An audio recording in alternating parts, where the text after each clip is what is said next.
is October 11, 2015. It's Sunday, rest day ko. Bali, mamaya na lang kami magsisimba nila nanay pag hindi na mainit. Tapos, gagamitin ko na yung libreng movie sa SM, courtesy of Sis Nika. Hello, Sis Nika, if you are watching. Nika Bebe. Hello, Nika Bebe. Thank you. Bali, si Sis Nika, may message niya ako sa Facebook na may libre daw na ticket yung SM. Basta niregister niya ako, tapos sinend niya na sa mga email ko yung mga libreng voucher. So, ipiprint ko na lang siya, tapos pupunta kami mamaya nila nanay sa SM pagkatas magsimba. So, yun. Ewan ko kung anong papanoorin. Gusto ko talaga sana General Luna, kasi ang daming nagsasabi maganda yun, pero hindi ko alam kung papapasukin si Sky. So, baka ano na lang, Hotel Transylvania. So, yun. Tara, kain na muna tayo. Iinit ko yung carbonara na niluto ko kaninang madaling araw. Ayan, nagtabi ako ng 2 carbonara, tig-isa kami ni nanay. Ito na yung, ano namin, brunch. Ayan. O, tara, init na natin siya sa microwave. Up. Ang tagal na rin namin hindi nagagamit to. Gumagana pa kaya yan? Oops. Sana gumagana pa. Ikot naman siya. 10 lang muna. 10 minutes ba ibig sabihin na? Hindi ko alam eh. Tagal na namin di nagagamit. So, ayan na. Hindi ko natatapusin. Sana mainit na. Ay, mainit na. Init. Sky! Ang ganda oh. Nakapunta na kayo sa Kid Day niya? Ha? Tig-isa tayo. Yan yung ano natin. Ayan, nakain na tayo. Ayan. Pinapanood namin sa channel to yung Kid Day niya. Gusto mo sa Kid Day niya, Sky? Ha? Punta tayo sa Kid Day niya. Magkano kaya dyan? Tayo. Kain na. Sky. Uy, sarap ha. Hindi pa na. Mainit ha. Uy, sarap. Mamaya sa atin.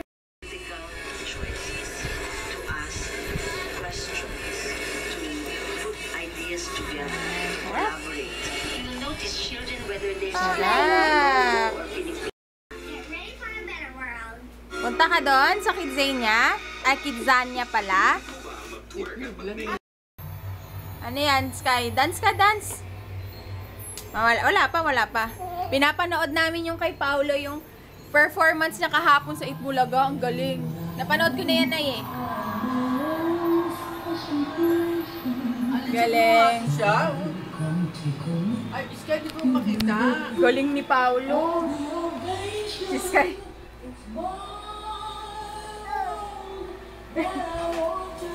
Galing. Sky. Ang kulit mo?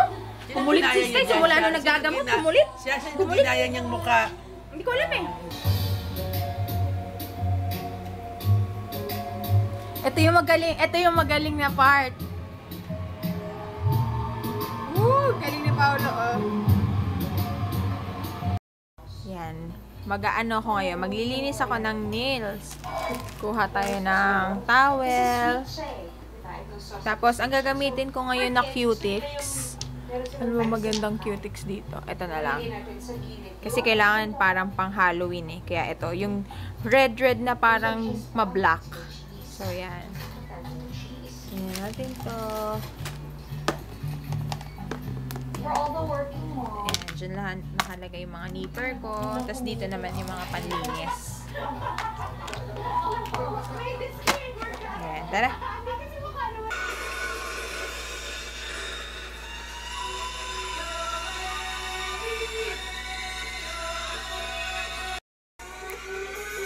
Ganda ni Sara Labati! Pak! Ganda!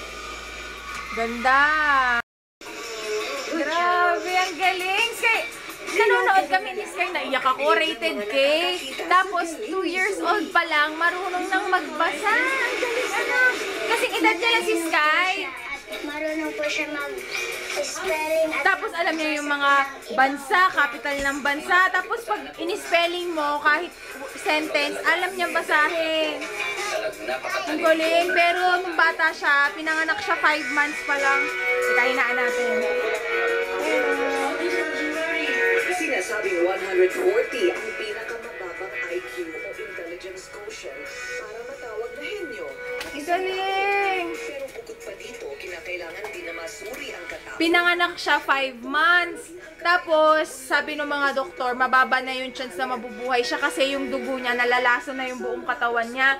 Binisita siya ng pare, after siyang dasalan, kinabukasan, biglang tumaas na yung platelet niya. Ewan ko napanood niya, pero pati yung mga chemical symbols, alam niya basahin. Oh, ang galing. Naiiyak ako pag mga baby eh. Mas natatouch ako nung simula nung nagkaanak na ako. Elibs na Elibs si Sky. Ikaw, salita na ng maayos. Tingnan mo si Zoe. Zoe yung pangalan niya. Ang galing. Ang galing. Nakakatawa yung ganun, no? Mataas yung IQ nun. Siguro kasi, 2 years.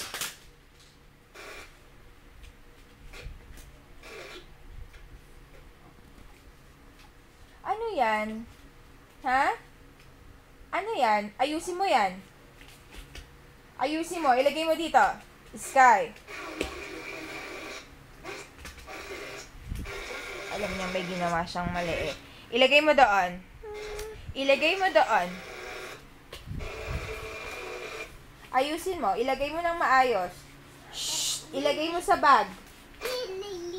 Ilagay mo sa bag. Isa. Hello mga sis! Katatapos ko lang maligo pero madaling araw na. Alam niyo naman ito yung time talaga ng ligo ko. 1 o'clock na ng madaling araw. Pero hindi pa rin ako natutulog. Kaya itutuloy-tuloy ko na yung vlog kasi konti lang yung na-vlog kanina. And nagbabalak ako mag-film. Pero nagpapatuyo muna ako ng buhok. And natutuwa ako sa bagong nail polish. Kasi kalilinis ko lang ng kuko kanina. Ang lakas niya makaputi ng kamay. Ayan o. Para siyang black, pero sa personal, talaga siya, deep red. So, ayan. And I'm so happy kasi malinis na ang kwarto. 360 degrees. So, ayan. Naayos ko na ba rin. Nilaban ko na yung mga Hello Kitty na pillow sheets. Tapos, maayos na siya. Dito muna tayo sa workstation. Ang gagawin ko muna is yung vlog kahapon, i-edit ko, tsaka yung cooking tutorial dun sa carbonara ala purple air. So, habang nagpapatuyo ng buhok, sana wag akong antukin para dire-diretso na to sa film. Kasi bala ko bukas, meron sana kaming collaboration video. Pupunta sana ako kina Sis Ninya. Yung nakita nyo kasama ko sa Beauty Bound, yung kamukha ni Cheska Garcia. In-invite nila ako ng asawa niya na si Jet. Hello, Bex! Hello, Sis Ninya! Na mag-collab bukas. Kaya lang hindi namin nagamit ni Nanay yung, yung ticket namin, yung parang voucher, yung libreng pelikula. Bukas maganda Monday, may pasok. Maluwag ang mall, kaya i-text ko or i-message ko na lang si Sis Ninya na hindi na kami muna, hindi ko muna itutuloy yung collab video namin na magkasama kami kasi nag-promise ako kay Nanay, kaya sayang naman baka hindi na namin ma-redeem. Hindi ko alam up until when ko pwedeng i-redeem kasi sayang naman libreng pelikula, diba? So, ayun. Tara, edit muna tayo. Ayan yung workstation ko. Nagdala lang ako ng 1 liter na tubig. Starting today, dapat lagi ako makaubos ng at least 1 liter. Ano ba to? Nasa 8 glass na ba tong 1 liter? Hindi ko alam eh. Tapos, ito lang ang snack ko. Bread pan. Ito, paborito namin tatlo nila Nanay tsaka ni Sky. Bread pan na cheese and onion. Sarap to. Tsaka 2 piraso ng nips. So, yan ang aking pampagising. Okay, edit na muna ako.